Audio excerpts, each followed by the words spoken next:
Hola amigos, ¿qué tal? Vamos a iniciar nuestra clase de hoy. Vamos a ver la presentación del libro de Yehezkel, que acabo de subir al grupo de Vector.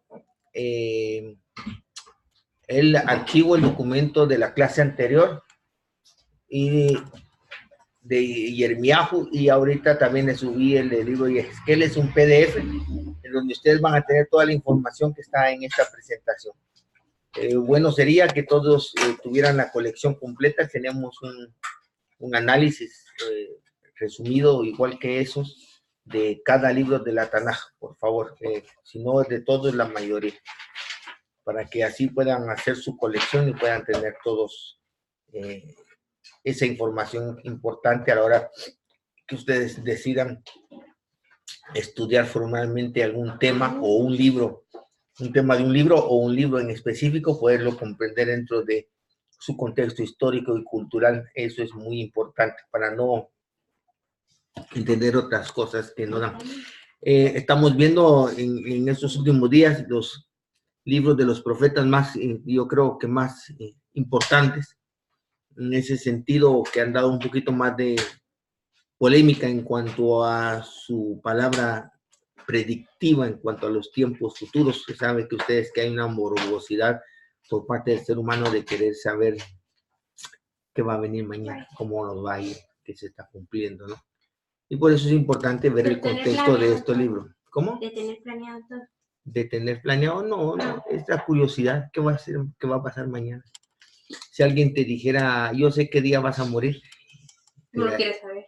Pues de alguna manera tendrías una curiosidad, ¿no? Un morbo de saber. ¿Ya? Entonces, vamos a tratar de no mover la mesa. Bueno, como pueden ver ahí, vamos a presentar el libro de Yehezkel. Primero, lo que hacemos siempre es en su contexto histórico. Este libro fue escrito por un levita y profeta, Naví, del Eterno, llamado Ezequiel o Yehezkel, de los que fueron llevados cautivos a Babilonia juntamente con Daniel. ¿Ya? Estos son de los profetas que no hicieron caso a la predicación de Yirmiyahu, que vimos la vez pasada. Por no arrepentirse de su pecado, al llamado Yirmiyahu, aproximadamente unos 30 años antes. O sea, Yirmiyahu estuvo predicando unos 30, 20 años antes del exilio babilónico. A lo largo de esos años él estuvo predicando y finalmente fueron llevados cautivos los reyes, los príncipes, los sabios, los más principales y adinerados del pueblo de Judá. Fueron llevados cautivos. Ahí iba el profeta Daniel, ahí iba Yehezkel, ahí iba Esdras, Nehemías. Entonces, ¿quiere decir que Yehezkel tenía más o menos aproximadamente la misma edad que Daniel? ¿No?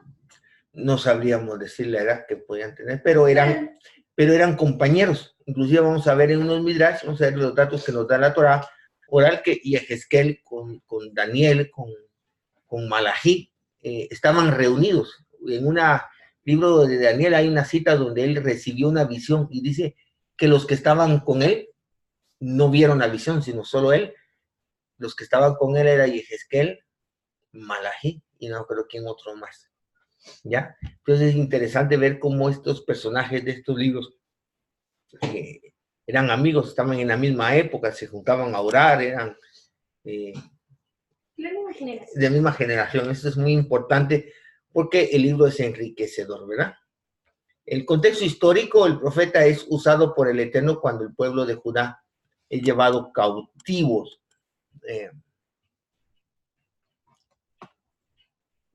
En Babilonia. Él es uno de los cautivos durante este mismo tiempo.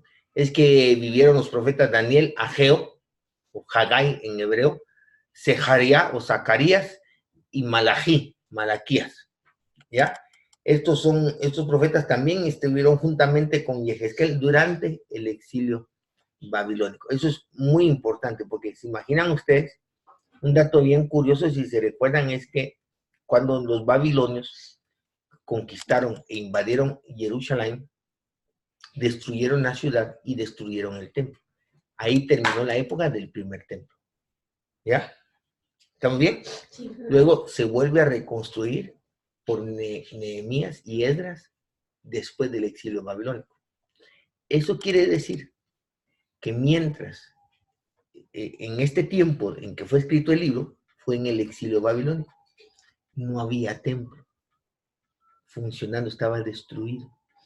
Sin embargo, en el libro se menciona de un sacerdote, que las ofrendas están siendo mancilladas, habla de lo que la gente ha interpretado como una reconstrucción de un tercer templo. Por eso es que hay mucha gente que en el libro de Yehezkel se basa para decir que se va a levantar un tercer templo. ¿Ya? Pero más parece que está hablando del restablecimiento de una ciudad. Ahora, al tomar en cuenta que cuando se está diciendo esto, Judá, no solo Yehezkel, sino todo Judá está en el exilio de Babilonia, la casa de Israel llevaba unos 150 años fuera de la tierra, exiliada ya. O sea, posiblemente lo que está hablando de la reconstrucción es la reconstrucción que más tarde Nehemías, Nehemia y Esdras realizan, que reconstruyen la ciudad y el templo, posiblemente. Nehemia y Esdras. Ezra en hebreo es Ezra, quiere decir ayuda, y Nehemia, que es Nehemías. ¿Ya? Estos son las personas que reconstruyen. Entonces, es importante ver esos datos, que cuando Yehezkel está escribiendo este libro, no había ciudad de Jerusalén, no había templo, no habían sacerdotes. El pueblo estaba tan perdido, solo se imaginan en esta época del exilio babilónico, estaban tan perdidos que el libro de Nehemías narra que cuando regresaron estos judíos a Jerusalén, ¿sí? Dice que los levitas se pusieron a leer en público la Torá y la gente comenzó a llorar. Y dice que se dieron cuenta, cuando estaban leyendo, que ese día era la fiesta de los tabernáculos. Quiere decir que ya no celebraban fiestas, ya se habían olvidado completamente de la Torá, que ya no sabían ni en qué calendario, ni qué las fechas, nada. Estaban totalmente perdidos. Entonces, en ese tiempo es que Yehezkel está profetizando. Pero hay que tomar en cuenta que no está Jerusalén y no está el templo funcionando. O sea que estamos en un tiempo entre la finalización de lo que en el judaísmo se le conoce como la época del primer templo, que es cuando estuvo funcionando el templo que Shlomo construyó. Luego los babilonios lo destruyen, se van al exilio babilónico y después del exilio babilónico regresan. Y cuando vuelven a construir la ciudad y el templo, inicia la época del segundo templo. Ese segundo templo es destruido en el año 70 de la Era Común, lo que profetizó su majestad Yeshua, unos 40 años casi después del sacrificio de su majestad Yeshua. Ya, por eso él profetizó y dijo, no pasará esta generación sin que vean estas cosas. Y precisamente se entiende por los eruditos, una generación en las escrituras son 40 años. Y precisamente 40 años más tarde, en el año 70, él destruyó el templo, o sea que esa gente a quien él le habló esto, vieron toda esa destrucción. Y entonces, cuando ustedes lean el libro de Yehezkel, es importante tomar en cuenta eso. Sí, Sarita. Una pregunta. Entonces, cuando tú dijiste que fue destruido en el año 70 de la Era Común, ¿quiere decir que en la Era Común o después? No, en la Era Común, sino diría antes de la Era Común. Y la Era Común lleva, ¿cómo se llama eso? Se inicia en el momento en el que nació. En teoría, sí, pero el calendario grecorromano está tan equivocado que su majestad nació 4 años antes del primer año del calendario. O sea, supuestamente sí, el cristiano quiso hacer este calendario, bueno, está desde antes del cristianismo, de la Era Común, contando los años desde el nacimiento del Mesías. Uh-huh. Pero hasta eso se equivocaron, que iniciaron 4 años después de la cuenta. Pero esa es la idea, digámosle, general.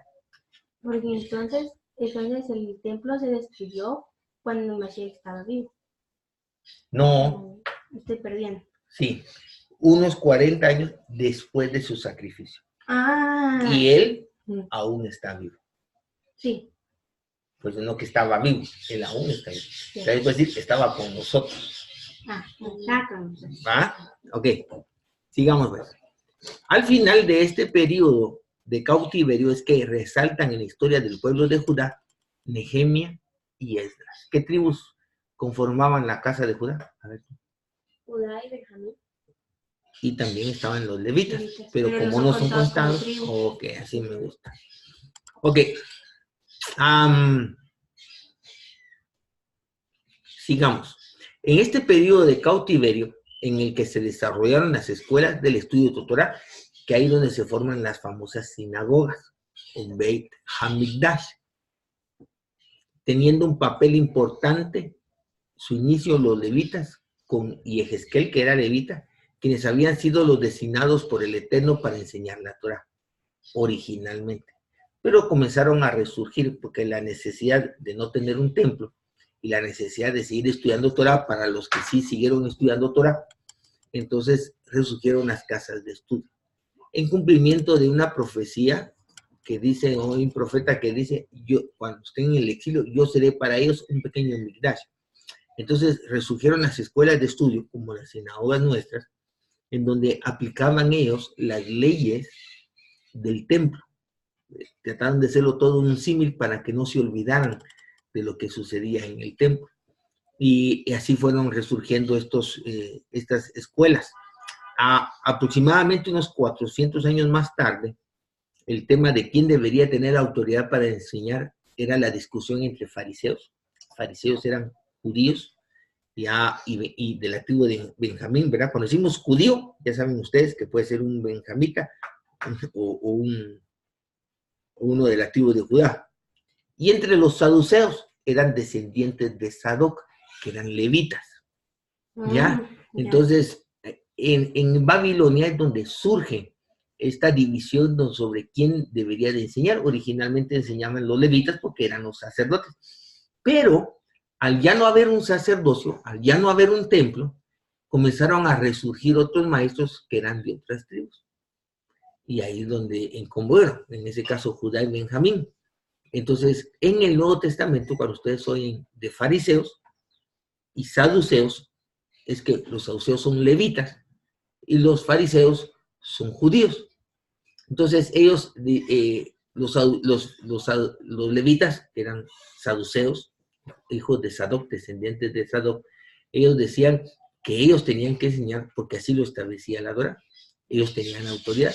Sin embargo, los fariseos decían que no, porque si ciertamente Moshe tenía la autoridad y era levita, él traspasó esta autoridad a Yehoshua, que era de la tribu de Efraín. Entonces no importaba quién era, de qué tribu era el que maestro. Y pues los fariseos tenían el respaldo del ejército romano, la autoridad romana, así que en el tiempo de su majestad Yeshua, eso quiere decir que los fariseos ellos eran los que mandaban y tenían la autoridad en ese tiempo. Pero porque por una autoridad... Porque sí, así como a su majestad Yeshua, ellos dijeron, hay que matarlo, y ellos lo entregaron. Tenían el respaldo del ejército romano. O sea, que lo que ellos decían se hacía al final de cuentas porque ellos tenían sus asociaciones con el ejército romano. Pero no era una... ¿Cómo se llama? Cuando alguien dirige, ¿cómo se llama? ¿Quiénes eran? No, me perdí. Los fariseos. Ellos dictaminaron prácticamente la mayoría de Halajot que hoy en día tiene el judaísmo. ¿Ya? Gracias. O sea que los levitas no aceptaron que Yehoshua tuviera la autoridad, que Moshe le pasara la autoridad. No, bien reconocían eso. Sin embargo, la Torá seguía diciendo que los levitas eran los que tenían que enseñar Torá. ¿Ya? Ok. El tema principal del libro está dividido en dos. Digamos que hay dos temas principales. Primero, la exhortación al arrepentimiento por medio del señalamiento de la maldad del pecado.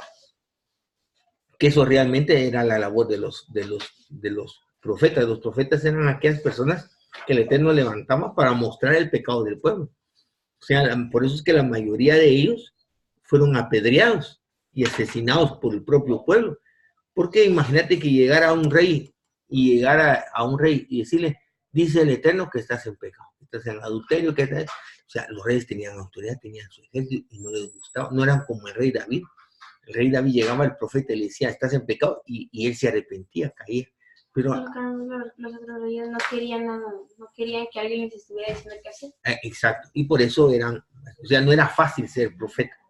Hoy en día en el cristianismo muchos se llaman profetas, pero no tienen nada que ver con lo que el profeta era dentro del tiempo del pueblo hebreo. Las promesas de la redención eterna también tanto para la casa de Judá como para la casa de Efraín. Esto es bien importante porque si ustedes se dan cuenta, están haciendo profecía, por ejemplo, en Ezequiel 36 habla sobre la casa de Israel, Ezequiel 37 nos habla de la unión de las dos varas, la vara de Efraín y la vara de Judá.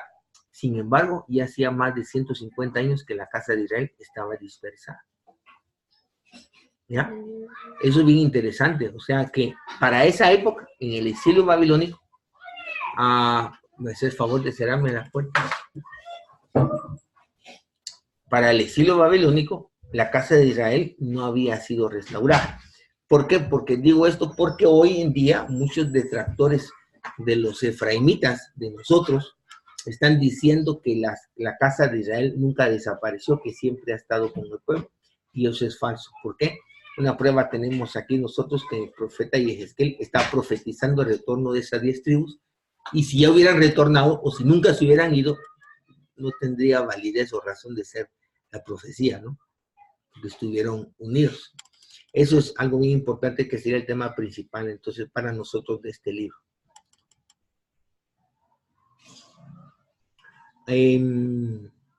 Habiendo la casa de Judá recibido el castigo por su pecado, por eso están en el exilio babilónico, anunciado previamente por el profeta Jeremías, antes de que sucedieran los hechos, y aún estando en cautiverio, no reconocieron su falta. Hizo que el Eterno le diera un calificativo de pueblo rebelde, pueblo de corazón duro, capítulo 2, verso del 1 al 5. De Yehezkel se los va a leer. Espérate, ¿cómo es? ¿Yehezkel? capítulo 2, del verso 1 al 5. Me dijo, hijo de hombre, ponte sobre tus pies y hablaré contigo. Y luego que me habló, entró el Espíritu en mí y me afirmó sobre mis pies. Y oí al que me hablaba y me dijo, hijo de hombre, yo te envío a... No muevan la mesa, por favor. Hijo de hombre, yo te envío a los hijos de Israel, a gentes rebeldes que se rebelaron contra mí. Ellos y sus padres se han rebelado contra mí hasta este mismo día. Yo pues te envío a hijos de duro rostro y de empedernido corazón, y les dirás, así ha dicho el Eterno el Señor. ¿Acaso ellos escuchan? Pero si no escuchan, porque son una casa rebelde, siempre conocerán que hubo profeta entre ellos. O sea que quedó de testimonio. Hasta el extremo de decir que son peor que Sodoma y Gomorra. Imagínense, hay un comparativo, ¿no? Capítulo 16, 48 a 50. Están pésimos. Y aquí es donde se muestran cuáles son los pecados de Sodoma y Gomorra. Vivo yo, dice el Eterno el Señor, que Sodoma, tu hermana, y sus hijas no han hecho como hiciste tú y tus hijas. O sea, que todavía están peor que Sodoma. He aquí que esta fue la maldad de Sodoma, tu hermana. Soberbia, saciedad de pan y abundancia de ociosidad tuvieron ella y sus hijas, y no fortaleció la mano del afligido y el menesteroso. Y se llenaron de soberbia, hicieron abominación delante de mí, y cuando lo vi, las quité. Pero dice, ahora ustedes están peor. Ahora, si ustedes se dan cuenta, aprovechando que estamos viendo esto, mucha gente que no sabe, tiene esta información, cree que el pecado de Sodoma y Gomorra fue la depravación sexual, debido a la narrativa que los ángeles que llegaron a salvar al sobrino de Abraham, Lot, que estuvieron a punto de ser violados por los habitantes de Sodoma, es lo que narra. Y por eso, si ustedes ven en un diccionario normal, pueden googlear sodomita o sodomía, tiene que ver con depravación sexual. Pero el libro de Ezequiel dice que no fue ese el pecado de Sodoma, sino no ayudar al afligido, al necesitado, en la falta de amor al prójimo. Estos fueron destruidos, Sodoma y Gomorra, por su pecado, que también, como les digo, está narrado aquí, que también les dijo que en su condición ya no servían para nada ellos, y que veamos el capítulo 15. Vino a mí palabra del Eterno diciendo, hijo de hombre, ¿qué es la madera de la vid más que cualquier otra madera? Vid se refiere al pueblo. ¿Qué es el sarmiento entre los árboles del bosque? ¿Tomarán de ella madera para hacer alguna obra? ¿Tomarán de ella una estaca para colgar de ella alguna cosa? He aquí es puesta en el fuego para ser consumida. Sus dos extremos consumió el fuego y la parte de en medio se quemó. ¿Servirá para obra alguna? Y aquí cuando estaba entera, no servía para obra alguna. Cuando menos después del fuego la hubiese consumido y que fuere quemada, ¿servirá más para obra alguna? Por tanto, así ha dicho el Eterno el Señor. Como la madera de la vida entre los árboles del bosque, la cual di al fuego para que la consumiese, así haré a los moradores de Jerusalén. Sin embargo, Jerusalén está destruida cuando se escribió esto. O sea, ya, eso es lo importante. Y pondré mi rostro contra ellos, aunque del fuego se escaparon. Fuego los consumirá y sabréis que yo soy el Eterno cuando pusiere mi rostro contra ellos. Y convertiré la tierra en asolamiento. Sin embargo, ya estaban asolados. Por cuanto cometieron prevaricación, dice el Eterno Señor. O sea que eso está profetizando para la venida de su majestad, porque no habían moradores en Jerusalén.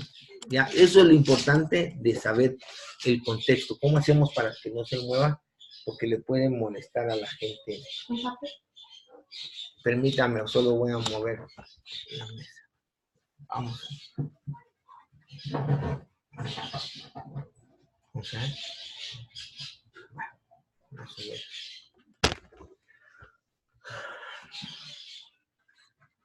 Bueno, todo esto da pie a la primera parte del tema principal del libro. Señalamiento del pecado para provocar el arrepentimiento de Judá. Los hechos históricos nos dicen que ya sea por la predicación de Yehezkel, Ageo, Zacarías o Malaquías, el pueblo de Judá de alguna manera y en alguna medida reconoció su falta. De lo contrario, hubiera desaparecido al igual que su hermana la casa de Efraín, a quien el Eterno ahí sí no envió profetas para provocar su arrepentimiento. En lugar de esto, son devueltos a Jerusalén y la ciudad con el templo son reconstruidos, aunque también los hechos posteriores nos señalan que el arrepentimiento no fue sincero, como en el tiempo en lo que declaró Jeremías, ¿verdad?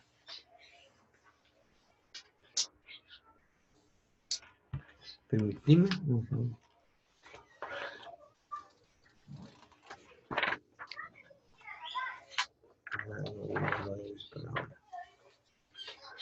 Como acto de bondad y posiblemente para consolar el alma de los justos, este libro genera muchas promesas de restauración eterna, tanto para Efraín, capítulo 36, 28, 38, como para Judá.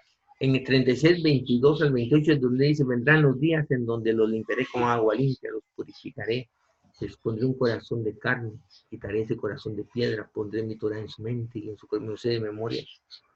Porque eso es todo lo que está sucediendo hoy en día con nosotros.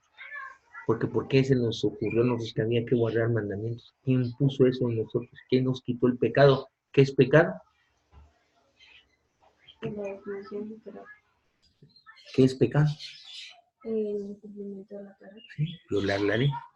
Entonces, Él nos quitó el pecado. Eso quiere decir que dejamos de violar la ley. Pero ¿cómo fue? ¿Cómo se nos ocurrió? ¿Quién puso en nuestro corazón el que ahora teníamos que guardar la Torah? Imagínate que ante esta ocurrencia, ante esto que Él puso en nosotros, se nos vino toda la familia encima. Todas las amistades nos dijeron locos. Y sin embargo seguimos caminando como que estuviéramos dormidos y no sabíamos ni a dónde íbamos. Porque nos preguntaban, ¿ahora en qué crees? Y todavía no sabíamos en qué creíamos. Eso sí fue un poder sobrenatural que nos atrajo. Y eso es lo que está narrado ahí. Pondré un espíritu nuevo dentro de vosotros y haré que entréis en mis estatutos, guardé mis estatutos y mis mandamientos.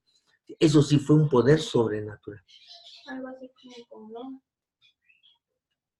Sí, algo así como con Noah. Así es. En este libro está la promesa de unir nuevamente al reino de Israel, el famoso pasaje de las 2 varas que está en el capítulo 37, 15 al 28, donde se va a acabar la enemistad entre Judá y Efraín. ¿Qué capítulo? Capítulo 37, verso 15 al 28. ¿Ya?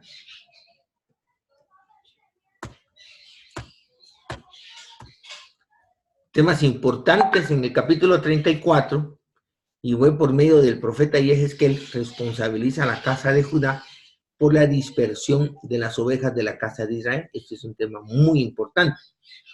Y promete levantarles un pastor que le restablezca y la apaciente. Esto tiene congruencia y cumplimiento con las palabras de Yeshua en Juan 10, 1, 21. ¿Tú has oído aquel pasaje que menciona que Satanás no viene sino para robar, matar y destruir? ¿Nunca te dijeron eso en el cristianismo? ¿Nunca leíste el pasaje? ¿Ok? No tienen ustedes ahí ahorita. Bueno, tú sí nunca oíste eso porque nunca estuviste en el cristianismo. Pero, por ejemplo, Juan 10, 10 dice, el ladrón, no dice Satanás, el ladrón no viene sino para hurtar y matar y destruir, y yo he venido para que tengan vida y para que tengan vida en abundancia. El asunto es que el ladrón hay que entenderlo en su contexto. Y él está hablando aquí de un pastor. De cierto os digo, el que no entra por la puerta en el redil de las ovejas, sino que sube por otra parte, ese es el ladrón y salteador. Mas el que entra por la puerta, el pastor de la oveja es. ¿Quién es el del ladrón? El que no entra por la puerta. El que entra por la puerta, el pastor de las ovejas es. A este abre el portero. Y las ovejas oyen su voz. Y a sus ovejas llama por nombre y las saca. Y cuando ha sacado fuera las propias, va delante de ellas y las ovejas le siguen, porque conocen su voz. Mas el extraño no seguirán, sino huirán de él, porque no conocen la voz de los extraños, ¿no? Como un perrito que la voz de su amo lo obedece, pero la voz que no es su amo no la obedece. Esta alegoría les dijo Yeshua, pero ellos no entendieron qué era lo que les decía. Volvió pues Yeshua a decirles, de cierto digo, yo soy la puerta de las ovejas. Sí, algo que me viene ahorita a la mente es, por ejemplo, por decir así, cristiano o cualquier otra religión que están peor que los perros. O igual, digámosle, para no confundir. Es que como yo lo digo, porque como acabas de decir de que el perrito obedece a la voz de su amo. Pero eso sí, es el ejemplo que yo acabo de decir, sí, pero es así, como tú lo dices, exactamente. Entonces, imagínate, dice, yo soy la puerta. La puerta de las ovejas. ¿Quién es el ladrón? Había dicho antes. El que sube por otro lado. El que no entra por la puerta. Y sube por otro lado. Y él es la puerta. Que busca otro. Ajá. ¿Vas entendiendo? Ok. Todos los que antes de mí vinieron, ladrones son y salteadores, pero no los oyeron las ovejas. Está hablando de maestros que no tenían el espíritu de Mashiach. Yo soy la puerta. El que por mí entrare será salvo y entrará y saldrá y hallará pastos. El ladrón no viene sino para hurtar, matar. No está hablando de Satanás ni de Lucifer porque no existe. O sea que, digamos, el ladrón se puede tomar como un maestro que no cree en el Mashiach. Así, exactamente. El ladrón es alguien que quiere enseñarle a las ovejas del Mashiach sin él creer en el Mashiach, sin él tener el espíritu del Mashiach. Él es el ladrón y solo lo hace para matar, robar y destruir. Por eso es que un maestro dentro de Efraín tiene que tener el espíritu de Mashiach y tiene que ser evidente. Si no, no puede enseñar porque si no, lo está haciendo solo para robar, matar y destruir. ¿Ya? Ahora, eso tiene congruencia. Cuando él está mencionando esto, tiene más congruencia cuando lo vemos con las palabras del propio libro de Yehezkel, capítulo 34. Vamos a leer un poco para que ustedes vean y así entiendan a quiénes está hablando él como ladrones en su contexto, ¿no?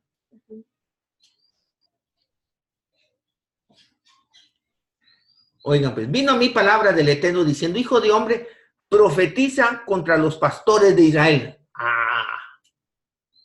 ¿Sí? ¿Quiénes estaban en la época que él escribió esto? Judá. Ok. Entonces tiene que ser para los pastores. Judá. ¿Por qué? Porque ahí estaban los levitas que tenían que enseñar la Torá.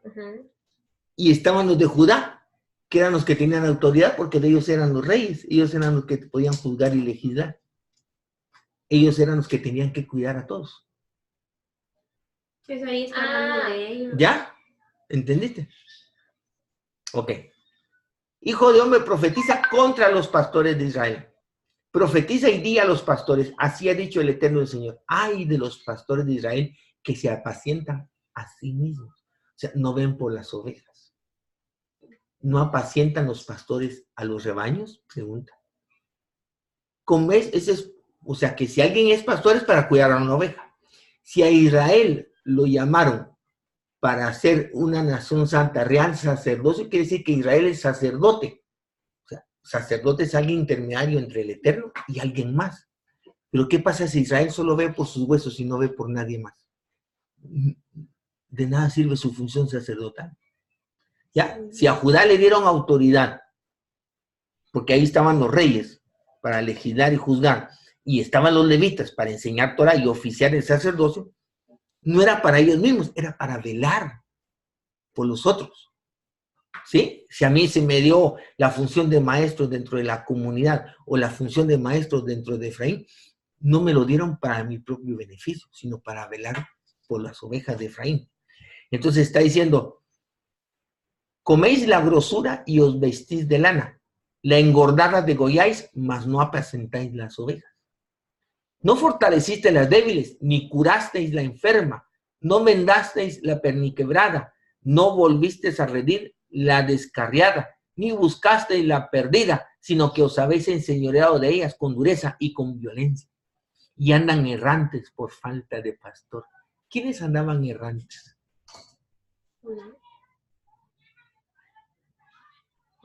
Judá son los pastores, Efraín, porque hacía 160, 170 años que ya estaban dispersas por todas las naciones, estábamos dispersos. Y andan errantes por falta de pastor, y son presa de todas las fieras del campo, y se han dispersado. Ellos estaban en Babilonia. Los que estábamos dispersados somos las 10 tribus. Anduvieron perdidas mis ovejas por todos los montes, y en todo collado alto, y en toda la faz de la tierra fueron esparcidas mis ovejas, y no hubo quien las buscare, ni quien preguntase por ellas. Por tanto, pastores, oíd palabras del Eterno. Vivo yo, ha dicho el Eterno el Señor, que por cuanto mi rebaño fue para ser robado, y mis ovejas fueron para ser presas de todas las fieras del campo, sin pastor, ni pastores buscando mis ovejas, sino que los pastores se apacentaron a sí mismos, y no apacentaron mis ovejas. Por tanto, oh pastores, oíd palabras del Eterno. Así ha dicho el Eterno el Señor, he aquí, yo estoy contra los pastores y demandaré mis ovejas de su mano. O sea, ¿a quién culpa de la dispersión de las 10 tribus? A Judá. Y les haré dejar de apacentar las ovejas. Y les haré dejar de apacentar las ovejas. Les va a quitar el pastorado. Les va a quitar la autoridad por sobre las ovejas. O sea, ¿pero ahí les habían quitado la autoridad o él lo andaba profetizando? Estaba profetizando. Porque aunque tenían autoridad todavía, ya no estaban las ovejas. Pero como va a profetizar sobre el retorno de las ovejas, lo que está diciendo que ellos ya no van a ser pastores de esas ovejas cuando esas ovejas regresen. ¿Ya? O sea que ellos tenían la labor de ser pastor de ellos, pero no lo fueron. Sí, así es. Si yo te doy una autoridad sobre muchos jóvenes de la comunidad, es porque tú tienes que velar por el bienestar de ellos, no por el tuyo propio. ¿Ya? Pero ahí falló Judá. Dice, ni los pastores se apacentarán a sí mismos, pues yo libraré mis ovejas de sus bocas y no les serán más por comida. Porque así ha dicho el Eterno el Señor, he aquí yo mismo iré a buscar mis ovejas y las reconoceré. Está hablando de nosotros. Como reconoce su rebaño el pastor el día en que está en medio de sus ovejas, esparcidas, así reconoceré mis ovejas y las libraré de todos los lugares en que fueron esparcidas el día del nublado y día de la oscuridad.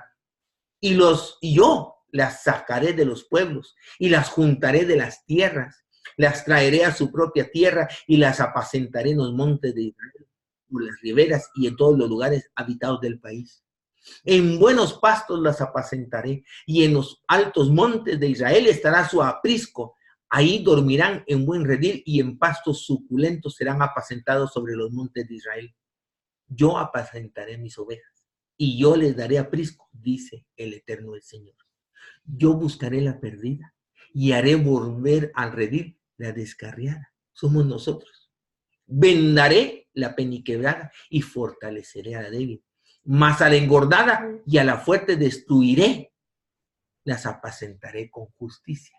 Está hablando de Judá, como yo les decía que en Isaías, que al mismo tiempo que trae salvación, trae juicio para el otro. Por eso le está reclamando a los pastores que eran Judá. Os es poco que comáis los buenos pastos, sin que también oyáis con vuestros pies lo que vuestros pastos queda, y que bebiendo las aguas claras enturbáis además con vuestros pies las que quedan. O sea que lo que está diciendo es, ves el agua que está clara, Judá toma de esa agua clara y con sus pies enturba el agua para que otros tomen. ¿Qué te está diciendo? Cuando el agua es analogía de la palabra del Eterno, ¿qué te está diciendo? Ensucian la doctrina, y cuando otros vienen a buscando la palabra del Eterno, encuentran doctrina sucia. ¿Ya? Por tanto, así le dice el Eterno el Señor, he aquí que yo juzgaré entre oveja engordada y la oveja flaca. por cuanto empujaste con el costado y con el hombro, y acorneaste con vuestros cuernos a todas las débiles, hasta que las echaste fuera y las dispersaste. Yo salvaré a mis ovejas y nunca más serán para rapiña, y juzgaré entre oveja y oveja. Yo, el Eterno, les seré por Dios, y mi siervo David, príncipe de en medio de ellos. Yo, el Eterno, he hablado. Y estableceré con ellos, ¿sí? ¿Es Judá esa oveja flaca? Pero yo la vi. No. No estoy peleando. La flaca es Efraín, y la engordada porque es Judá, porque Judá solo vio por su propio beneficio. Ah, Y estableceré con ellos. Dice, yo el Eterno seré por Dios y mi siervo David, príncipe de en medio de ellos. Aquí es una analogía de Mashiach. Y estableceré con ellos pacto de paz, y quitaré la tierra de las fieras, y habitarán en el desierto con seguridad. Habitarán en el desierto con seguridad. Jeremías habla de la casa de Israel que será llevada al desierto de las naciones. O sea, la misma analogía que vemos nosotros ahora en el desierto, en las parashot de Shmot y de Bamidbar, así Efraín, el Eterno está litigando con nosotros en el desierto de las naciones, pero promete que echará fuera a las fieras, y que aunque estemos en el desierto de las naciones, en el exilio, viviremos seguro, con seguridad. Y daré bendición a ellas y a los alrededores de mi collado, y haré descender la lluvia en su tiempo, lluvia de bendición serán. Y el árbol del campo dará su fruto, y la tierra dará su fruto, y estarán sobre su tierra con seguridad, y sabrán que yo soy el Eterno, cuando rompa las coyundas de su yugo, y los libre de la mano de los que sirven a ellos.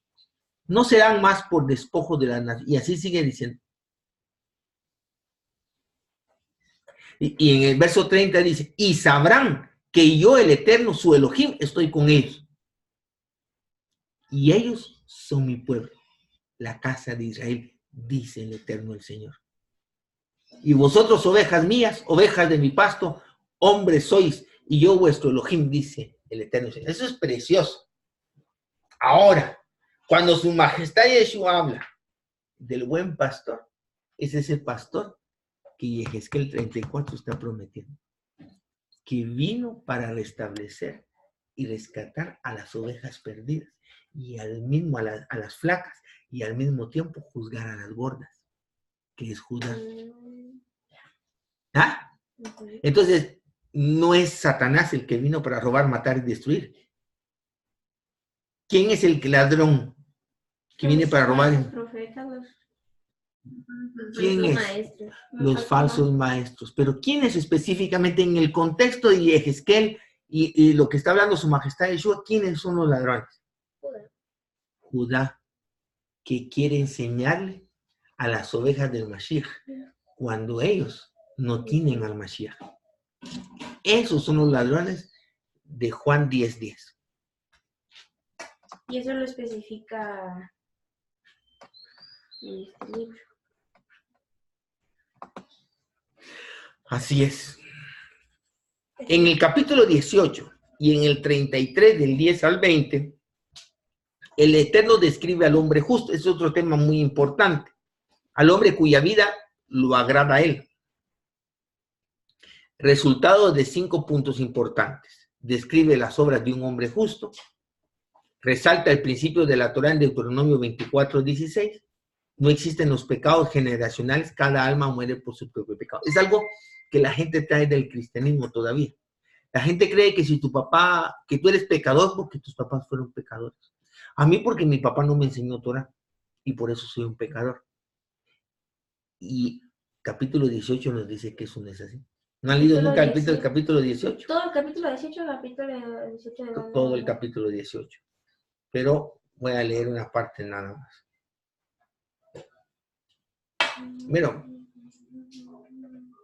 Miren algo bien importante. Vino mira la palabra del Eterno diciendo, ¿sí? ¿O alguien lo quiere leer? A ver, léemelo tú, por favor. Yo te digo hasta dónde. Okay. Va a leer Viti.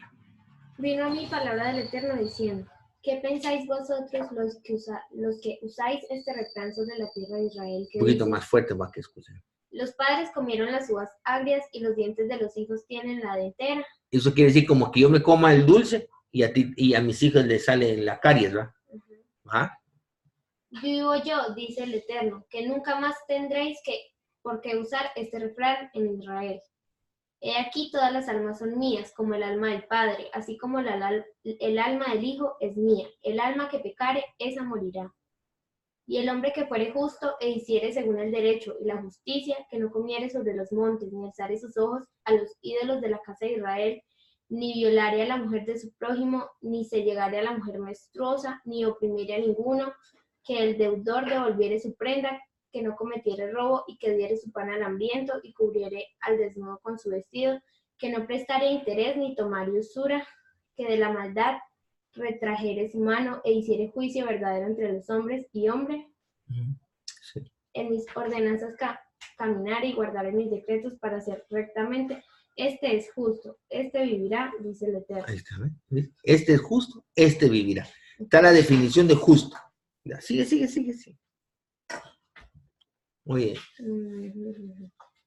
Mas si engendrare hijo ladrón, derramador de sangre, o que haga alguna cosa de estas, y que no haga las otras, sino que comiere sobre los montes, o violare a la mujer de su prójimo, al pobre y al menesteroso oprimiere, cometiere robos, no devolviere la prenda, o alzare sus ojos a los ídolos, e hiciere abominación, prestar interés y tomar usura, ¿vivirá este? No, no vivirá. O sea que el hijo de este justo comete pecado por ser hijo de un justo. ¿Va a vivir? No, va a morir.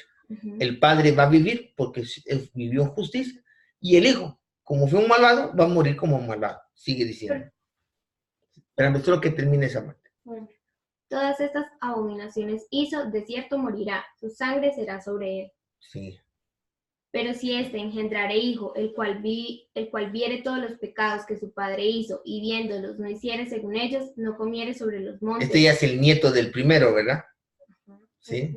Ni alzare sus ojos a los ídolos de la casa de Israel, la mujer de su prójimo no violare, ni oprimiere a nadie, la prenda no retuviere, ni cometiere robos, al hambriento diere su pan, y cubriere con vestido al desnudo, apartare su mano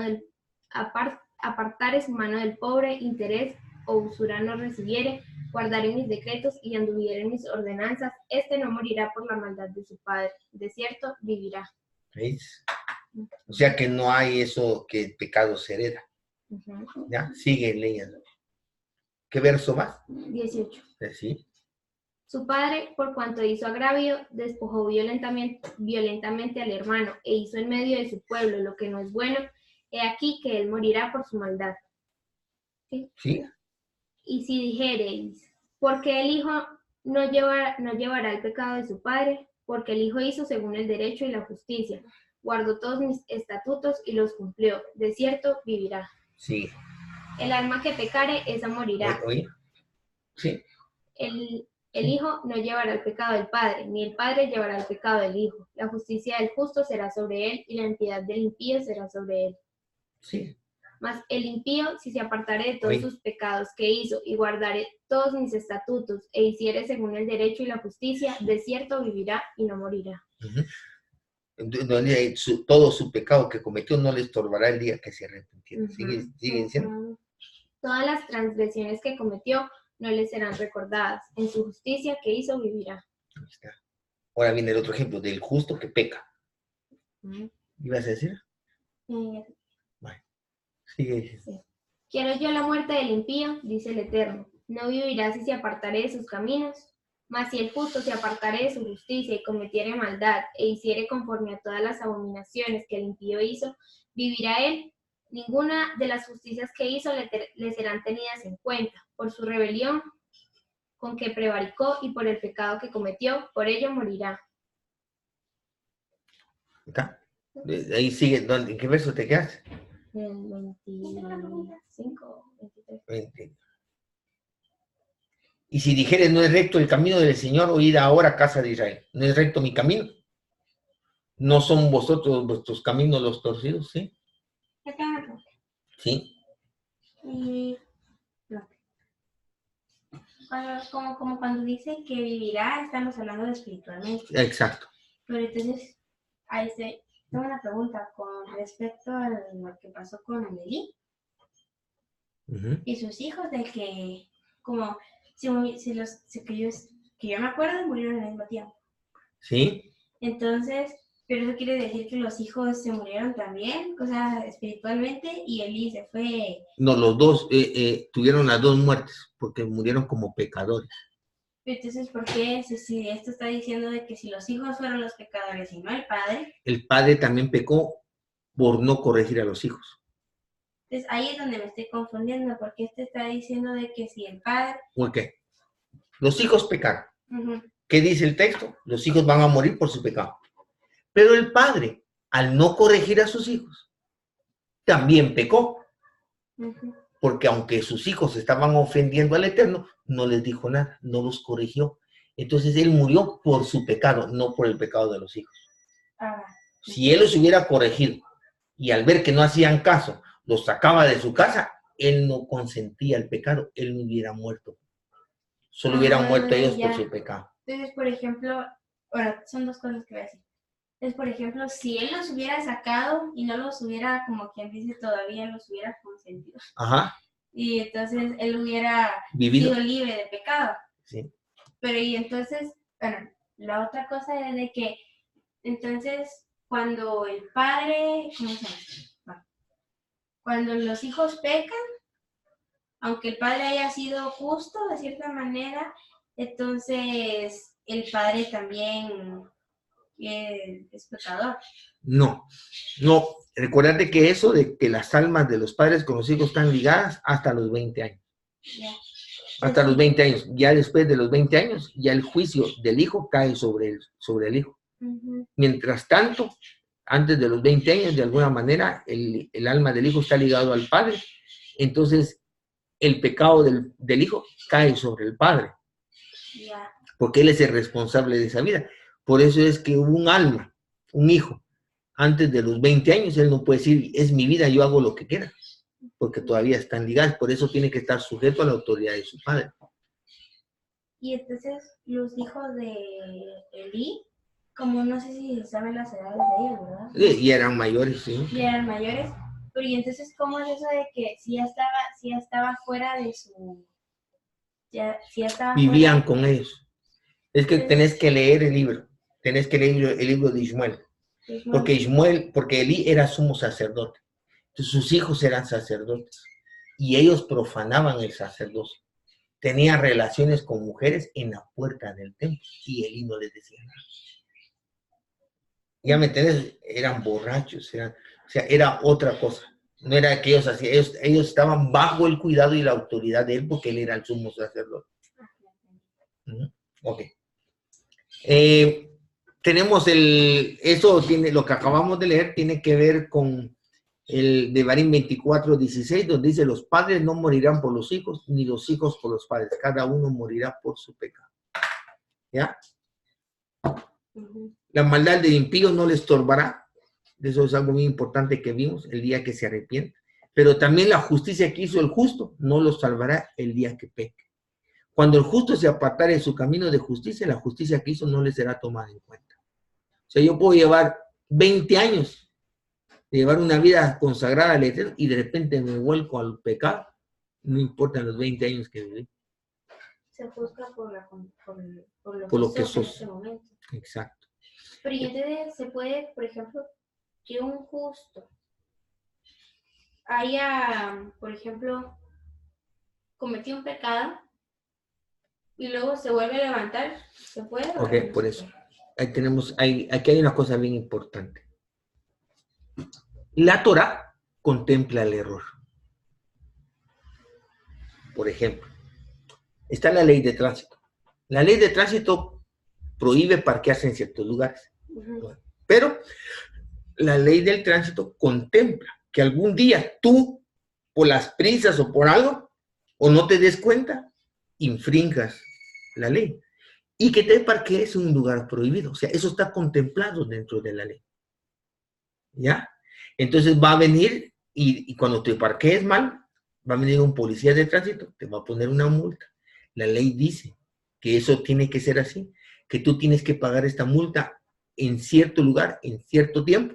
Y cuando tú, después de cometer el error, tomas tu multa y la vas a pagar, o sea, estás en regla. porque cumpliste con el procedimiento que la ley establece. ¿Ya? Cuando tú parqueas un avión en la calle, eso no contempla la ley, ¿me explico? O sea, no te pueden juzgar con esa ley porque la ley de tránsito no dice qué hacemos con alguien que parquee un avión en la calle. ¿Me explico? Pero el error está contemplado. También dentro de la Torah, que tú te equivoques y que cometas un error, está contemplado dentro de la Torah. Y la Torah establece un procedimiento legal por medio del cual tú rectifiques tu camino, expíes y alcances el perdón. ¿Ya? Ahora, hay pecados que son de muerte, que la ley no contempla que se cometan. Que esos son el asesinato, el adulterio, la homosexualidad, violar el Shabbat y maldecir a padres. O sea, ahí la ley no establece que el que maldiga a su padre va a tener que llevar un corderito para poder... No, hay que apedrearlo y matarlo. El que quebrante el Shabbat hay que matarlo y apedrear. El que asesine a su prójimo hay que matarlo y apedrear. El que se acueste hay que matarlo. Ahí sí no hay nada. Pero los demás, ahí sí hay rectificación, ¿me explico? Entonces, cometer pecado sería cometer una falta que la ley no contempla. O si cometes un error que la ley contempla, pero no seguís el procedimiento que la Torah estableció para rectificar el error. Es como que te pongan la multa, pero vos no la pagás. Estás violando la ley, no la estás cumpliendo. ¿Ya me entiendes? Entonces, la ley contempla el error. Por eso tenemos que estudiar Torah, para identificar cuando actuamos de una manera equivocada y cuando lo hagamos, entonces rectificar como la ley lo establece. Para eso tenemos las ofrendas Hatat, Hasham, se recuerdan de reconocer tu falta, confesarla, rectificar externamente, si cometiste un daño externo, rectificarlo, y está la rectificación interna, que para eso tenemos las ofrendas Hatat y Hasham, y luego poder alcanzar el perdón. Estás en regla. Cometiste un error, que yo lo prefiero llamar así, pero un error que la ley contempla. Estás en regla. ¿Ya?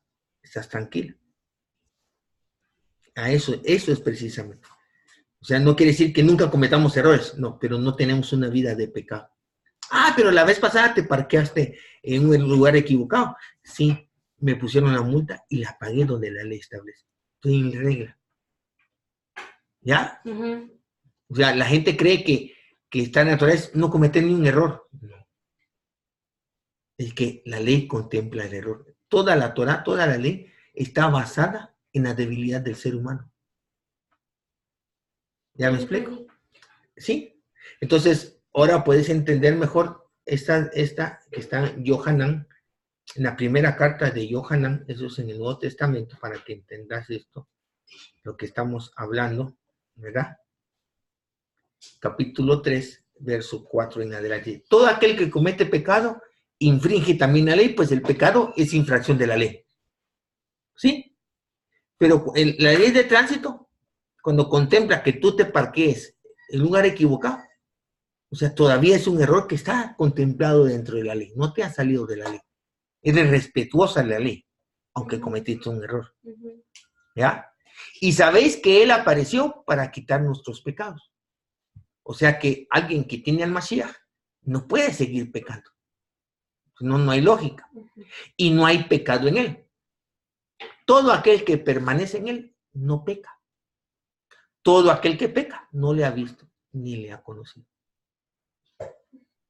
Hijitos, nadie os engañe. El que hace justicia es justo, como Él es justo. El que practica el pecado es del Satán.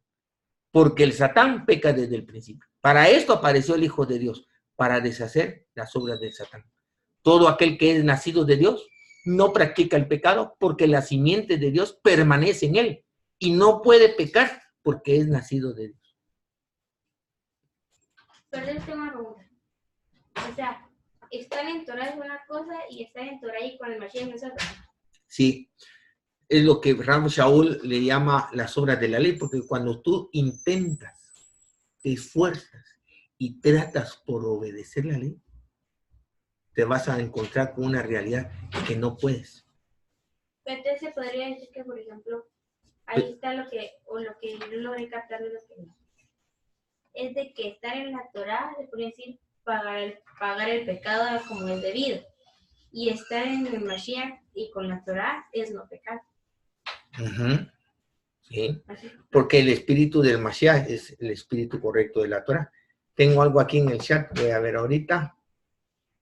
Milka, Shalom. Si hacemos justicia, dice Mijal, de alguna manera todo esto podría cubrir a nuestros hijos o nietos, solo que ellos aprendieran de nosotros. Solo que ellos aprendieran, nada más. ¿Ya? Solo que ellos aprendieran. Y recuerden que cuando los hijos están mayores, ya lo que nosotros hacemos ya no les afecta a ellos, porque así como no escuchan los consejos ni las palabras de los padres, tampoco los actos buenos de los padres pueden servirles de algo a ellos, ¿ya? Porque de alguna manera están desligadas sus almas de las almas de sus padres, ¿verdad? El capítulo 14, del 1 al 11, de Yehezkel señala claramente que la respuesta que el hombre obtenga de parte de él cuando éste le consulte será conforme al corazón del hombre que le consulte. Si su corazón no es sincero, la verdad le es oculta. Si su corazón es sincero, la verdad no le será oculta. Ya, es como cuando yo les digo a ustedes, tú, Sarita, tú quieres ir aquí, ¿verdad? Me puedes decir, papá, ¿me das permiso para ir al cine? En tu corazón ya decidiste que quieres ir, ¿sí? Y si yo te digo no, sí. Entonces la pregunta es, ¿para qué me preguntas? Si no tienes la humildad de aceptar el sí o no. Quiere decir que tu corazón ya está inclinado hacia algo. Entonces lo que está diciendo en Ezequiel 14 es que cuando alguien venga a consultar al Eterno o al profeta, queriendo buscar la verdad del Eterno, pero en su corazón, él ya decidió que iba a hacer lo que tenía que hacer. Entonces el profeta no le va a hablar la verdad, sino que le va a decir lo que él quería buscar. ¿Ya? Y eso es Rabino, me dice alguien, Rabino, ¿verdad que un hombre puede tener más de una esposa? ¿Por qué me pregunta? Porque quiere tenerla, porque él ya decidió, a lo mejor ya la tiene, ¿no? Entonces, el Eterno dice que él le va a contestar conforme a su corazón. Él realmente no anda buscando la verdad. Entonces quiere decir que nadie engaña a nadie.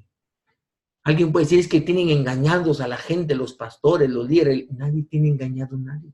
Vos decís algo y yo digo, yo decido si digo amén o no. Pero nadie es engañado. O sea que ¿quieren leer el capítulo 14? Vamos a ver. ¿Lo quieres leer tú? Engaña a sí mismo. Eso así. Cada quien ve lo que quiere ver. ¿Ya? En este caso, mi trabajo sería mostrar lo que el Eterno dice. ¿Ya? Dice, vinieron a mí algunos de los ancianos de Israel y se sentaron delante de mí. Y vino palabra del Eterno diciendo, o sea, está hablando Yehezkel, hijo de hombre, estos hombres han puesto sus ídolos en su corazón y han establecido el tropiezo de su maldad delante de su rostro. ¿Acaso he de ser yo en modo alguno consultado por ellos? O sea, ellos ya traían en su corazón lo que querían hacer. Háblales por tanto y diles, así ha dicho el Eterno el Señor, cualquier hombre de la casa de Israel que hubiere puesto sus ídolos en su corazón y establecido el tropiezo de su maldad delante de su rostro, y viniere al profeta, yo el Eterno responderé al que viniere conforme a la multitud de sus ídolos, para tomar a la casa de Israel por el corazón, ya que se han apartado de mí todos ellos por sus ídolos. Por tanto, di a la casa de Israel, y así dice el Eterno el Señor, convertíos y volveos de vuestros ídolos, y apartad vuestros rostros de todas vuestras abominaciones.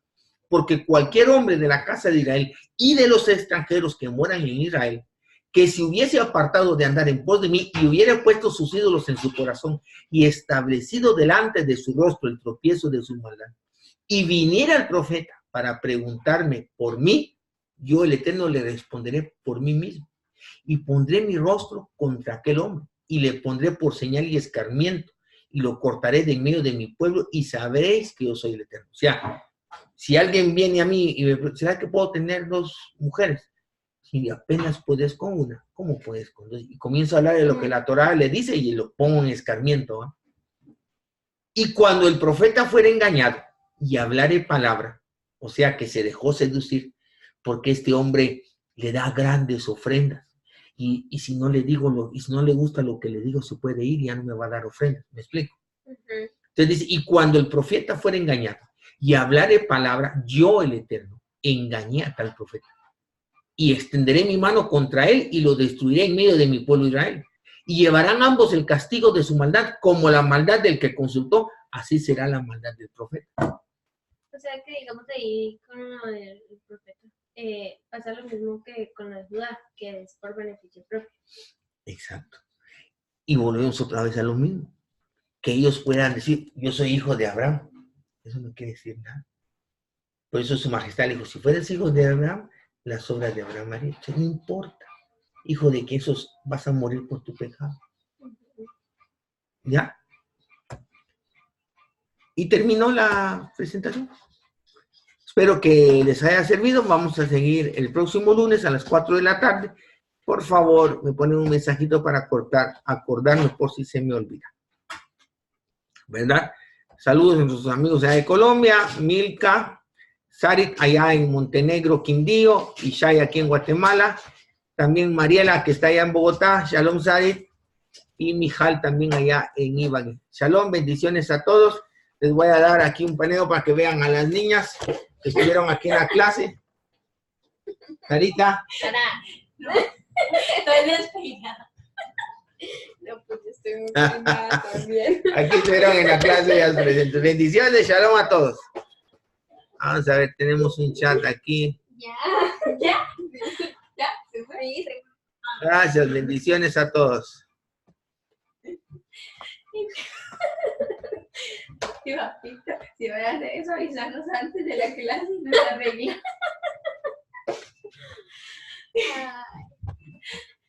¿Cómo está? ¿Cómo va a aparecer ahí?